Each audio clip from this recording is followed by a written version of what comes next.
Bonjour à tous. Cette vidéo est l'introduction d'une série de 6 vidéos dédiées aux bêtes du livre de l'Apocalypse et à la marque de la bête. Elle va donner une explication possible des raisons pour lesquelles Dieu a décidé l'Apocalypse dans son plan pour l'humanité. Elle va aussi essayer de décrypter quels pays, quelles guerres et quels projets politiques sont associés aux événements de l'Apocalypse, avec l'hypothèse défendue et détaillée dans d'autres vidéos d'un retour de Jésus-Christ dans la période 2030-2033, c'est-à-dire 2000 ans après son avènement sur Terre. Alors oui, c'est sûr, il existe autant d'interprétations du livre de l'Apocalypse que de personnes pour l'interpréter. C'est sûr qu'il existe un nombre incalculable de prédictions qui se sont révélées parfaitement fausses. Mais il y a des arguments particuliers pour oser tenter cet exercice difficile aujourd'hui. Dans les vidéos sur les prophéties qui annoncent un retour de Jésus vers 2030 et dans les vidéos sur le calendrier de l'Apocalypse, j'ai montré les correspondances entre les prophéties du texte biblique, des événements politiques récents et des signes astronomiques rares récemment observés. Rappelons d'abord que l'Apocalypse ne se résume pas à une énigme à résoudre ou à une annonce de châtiment dans des guerres dévastatrices. L'Apocalypse, c'est d'abord la révélation de la vérité de la foi en Jésus-Christ. C'est aussi le moment du jugement, le moment où Jésus, selon ses propres mots, séparera les brebis qui vivront avec lui et les boucs renvoyés au royaume des ténèbres. Les années de l'Apocalypse ont pour but de nous préparer spirituellement à cette révélation de Jésus-Christ. Cette préparation est une épreuve où nous nous révélerons nous aussi, où nous serons poussés à faire le choix de Dieu, ou au contraire le choix de l'Antéchrist et de sa marque dans des périodes violentes et troublées. Un peu comme pendant la Seconde Guerre mondiale, qui était en fait et probablement une préfiguration et un avertissement sur la fin des temps quand se posait le choix d'être résistant ou collabo. Dans l'évangile de Saint Luc, Siméon fait une prophétie à la Vierge Marie lorsqu'elle présente son bébé Jésus au temple pour le consacrer à Dieu. Il lui dit : « Cet enfant provoquera la chute et le relèvement de beaucoup en Israël. Il sera un signe de contradiction et toi, ton âme sera traversée d'un glaive. Ainsi seront dévoilées les pensées du cœur qui viennent d'un grand nombre. » Le retour de Jésus-Christ, celui qui sonde les cœurs et les reins des humains, sera un moment de vérité pour nous tous. Dans ce moment, nous ferons un choix qui sera capital pour le salut de notre âme. La fin des temps est l'aboutissement du plan de Dieu pour l'humanité. Son objectif ultime est d'unir des humains à l'âme libérée du péché et purifiée au Dieu parfait et saint qui les a créés. L'Apocalypse n'est pas une somme de châtiments cruels infligés par Dieu, mais la conséquence logique du libre choix des hommes. Lorsque les hommes se détournent de Dieu et de ses commandements, ils se livrent aux forces du mal. Plus les hommes seront doux et humbles de cœur, plus ils prieront Dieu et la Sainte Vierge de leur venir en aide face aux guerres et autres fléaux, et moins durs seront ces malheurs. C'est la règle du jeu, donnée par Dieu à plusieurs reprises dans l'histoire de l'humanité. Notamment lorsque Dieu a répandu la prière du rosaire, ou encore dans les messages qu'il a transmis via la Vierge Marie et ses apparitions au 19e et au 20e siècle, et aussi dans l'Apocalypse de Saint Jean, lorsque Jésus promet aux chrétiens bien-aimés de l'église de Philadelphie de les protéger à l'heure de la grande tentation qui viendra éprouver le monde. Je précise en préambule qu'il ne sera pas justifié dans ces vidéos certains choix d'interprétation des symboles de l'Apocalypse.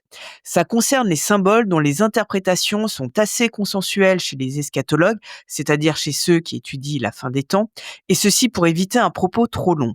Mais il sera donné une interprétation au plus près des textes bibliques en lien avec le contexte politique actuel. Le sens spirituel de l'Apocalypse ne sera pas analysé ici et ce n'est pas le propos. Je ne souscris pas non plus aux interprétations qui ne voient qu'un sens spirituel et symbolique au livre de l'Apocalypse.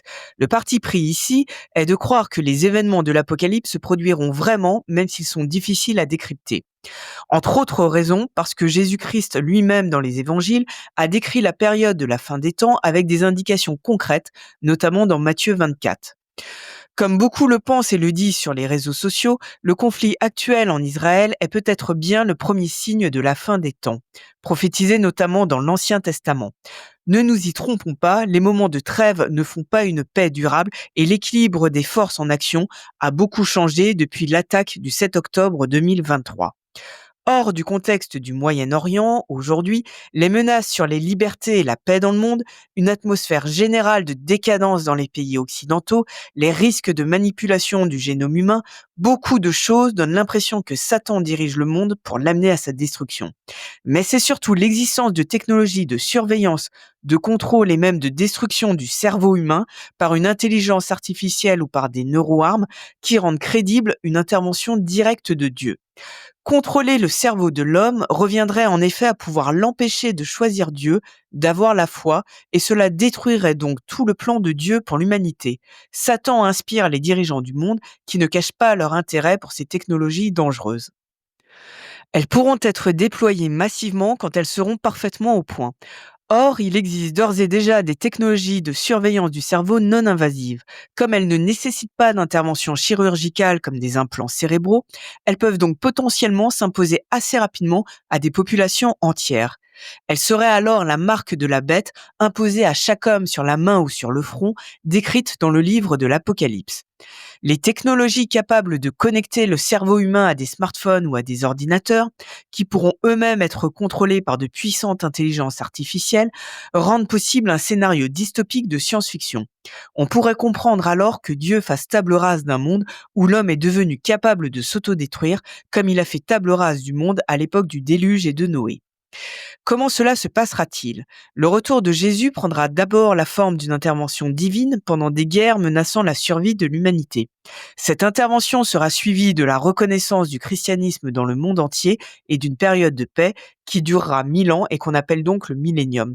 Le millénium ne se traduit pas par la présence visible de Christ au milieu des hommes, mais par le règne de la religion qu'il a instaurée et l'avènement de l'avènement de bons dirigeants dans le monde entier. À ce moment-là, ceux qui étaient morts en Christ ressusciteront, c'est-à-dire qu'ils seront de nouveau corps, âme et esprit dans le royaume des cieux. Ensuite, au bout de 1000 ans, de nouvelles guerres éclateront et l'intervention de Jésus se terminera par la résurrection de tous les morts après le jugement dernier. Le jugement dernier ne remet pas en question le jugement particulier qui détermine déjà le sort de chaque être humain après sa mort. Après la mort, l'âme va soit en enfer, soit directement au paradis, soit au paradis après une période de purification au purgatoire.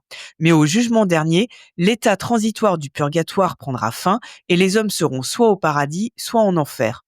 La doctrine théologique considère aussi que le jugement dernier est un jugement public des pensées et des actions qui révèle aux autres hommes des choses qui leur sont restées cachées pendant leur vie terrestre. Après le jugement dernier, les justes ressuscités corps, âme et esprit rejoindront Jésus dans une nouvelle terre et un nouveau ciel, comme dit le livre de l'Apocalypse, c'est-à-dire au royaume des cieux. Avant cela, il faut vaincre sur terre les forces du mal. Nous allons voir qui ces forces du mal désignent dans le livre de l'Apocalypse, dans la deuxième vidéo de cette série. Je vous remercie de m'avoir écouté. N'hésitez pas à liker, à diffuser cette information et pourquoi pas à nous rejoindre dans le monde non virtuel. Bonne journée et que Dieu vous bénisse.